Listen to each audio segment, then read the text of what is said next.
I know it's not a joke. The Pentagon is set to release a report, possibly June, on UFOs that US Navy pilots have been seeing.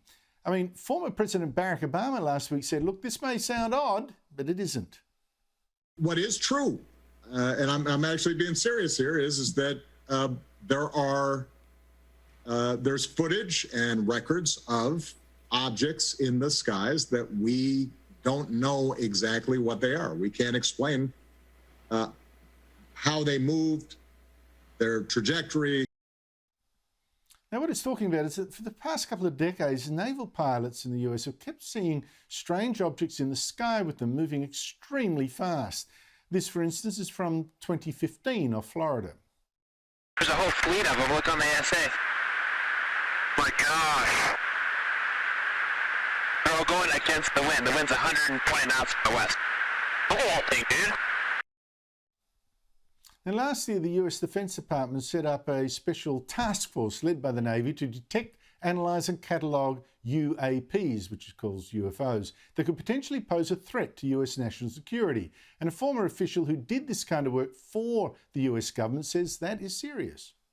Imagine a technology that can do 600 to 700 G-forces, that can fly at 13,000 miles an hour, that it can evade radar, and that can fly through air and water and possibly space. And, oh, by the way, has no obvious signs of propulsion, no wings, no control surfaces, and yet still can defy the natural effects of Earth's gravity. That's precisely what we're seeing. And a pilot whose squadron tracked one of these UFOs said last week this had national security implications.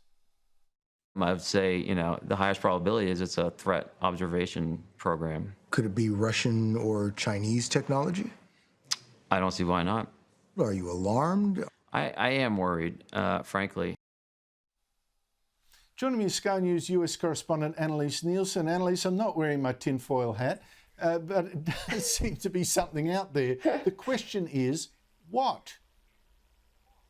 Well, that's it. It's not a tinfoil hat discussion at the moment, and that's what's got people so alarmed. But the important thing is there's a difference here in the conversation between unidentified flying objects and extraterrestrial beings. We're not saying that necessarily there's aliens ready to swarm the planet, but there's just things in the sky that they don't know what they are. And the only thing more terrifying than the government knowing something and not telling you is the government not knowing and telling you what they don't know, because this is really concerning for a lot of people that they see these objects, that they defy natural order, as you heard in that clip before. But it's also a very real chance that this is military capability from another superpower. So this is why Americans are taking this increasingly seriously. But there is a very long history in the US of obsession over UFOs. Even former President Jimmy Carter, before he became president, says he saw a UFO in the sky. Gerald Ford demanded an inquiry into it when he was a senator from Michigan. So this isn't a new obsession in America, but this has certainly reignited a lot of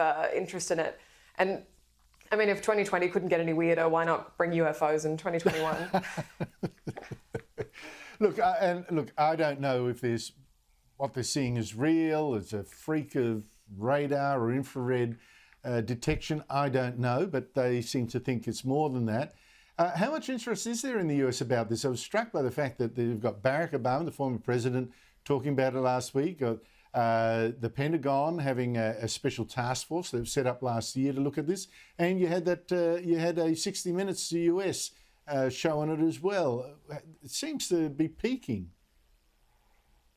It does, and this isn't a new obsession, as I said before. This is kind of cyclical in America, but Barack Obama's comments are what really ignited this and kind of made it a water cooler conversation. There's plenty going on in the US right now, and I think it's a nice distraction from what's been a pretty awful year. And it's also kind of a bit symbolic of how things are returning a bit to normal now in the US. Everyone who's vaccinated here wanted to be, everyone who doesn't want to be isn't, but everything's opening up again. And so now we're kind of getting back to the normal routine of looking at other stories outside of the pandemic of the last year. So yeah, why not discuss UFOs?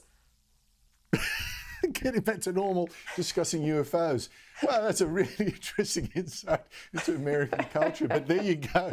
Annalise, meanwhile, you've been studying other intruders, this time a huge surge of illegal immigrants crossing into the US from over the Mexican border a lot from Southern America or South America. You've done some great reports for Sky News, a series of them. Tell us, first of all, the size of this wave of immigrants. How does it compare to the past? You know what's funny is even when you mentioned that you wanted to discuss this UFO story, when I was down on the border, the language you use around this is so politicized. And so a lot of the people that I was speaking to that were really wanting to lock down on this were calling the people crossing over illegal aliens. Those who were more sympathetic to their position were calling them migrants. And so it is interesting how that all plays into this topic as well. But this is an extraordinary scene that we're seeing on the border here. 170,000 people crossed in April, another similar number in March. And that's the highest it's been in 20 years. To give you an idea, when we were going down there, we were speaking to different sources about how we make sure that we could kind of see this firsthand. And we were just being told, like, look, you're not going to miss it. And some of the people crossing over, running towards border protection that we saw, we literally came across them driving to a bar where we were interviewing the bar owner for the story that's going to run tomorrow. It was just happening everywhere. Everyone we spoke to said, oh, people come through my backyard, they were running through the swimming pool. It is prolific. And that's people's lives. These are Americans, and many of them are actually children of immigrants themselves. And so that's the discussion for the story that we have running tomorrow, the last in our series on the border, is people aren't anti-immigration, but they're just really alarmed by what's happening now.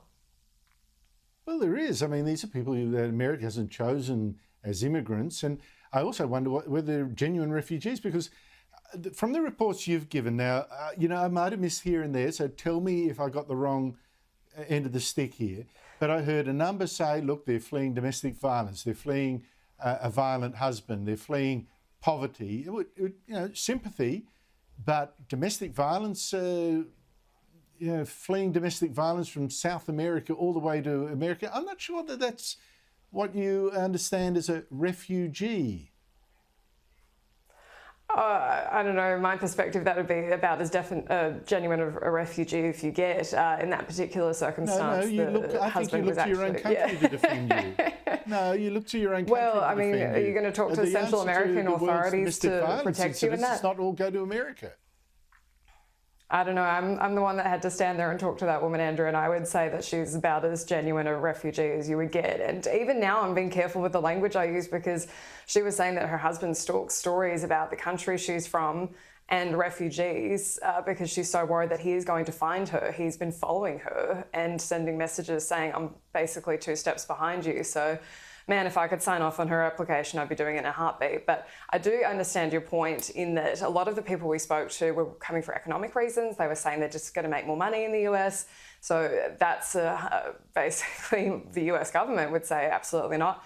An asylum seeker. What's really influenced this has been the pandemic. There's also been 2 hurricanes that have hit Central America and really hit a lot of communities hard there, taking out a lot of central infrastructure. So that's where the Biden administration is saying, okay, we're going to give you money to build up those resources again. But it's kind of already started. People are on their way. It's on train. And once one family member goes up, others want to follow. And so this is why we thought this story was so interesting to do now, because it's not in the headlines in the US, because it's not a main story right now. It's died off, but the problem's not going anywhere. And just talk to the people on the border. They're the ones telling you that. Annalise Nielsen, thank you so much for your time. Thank you.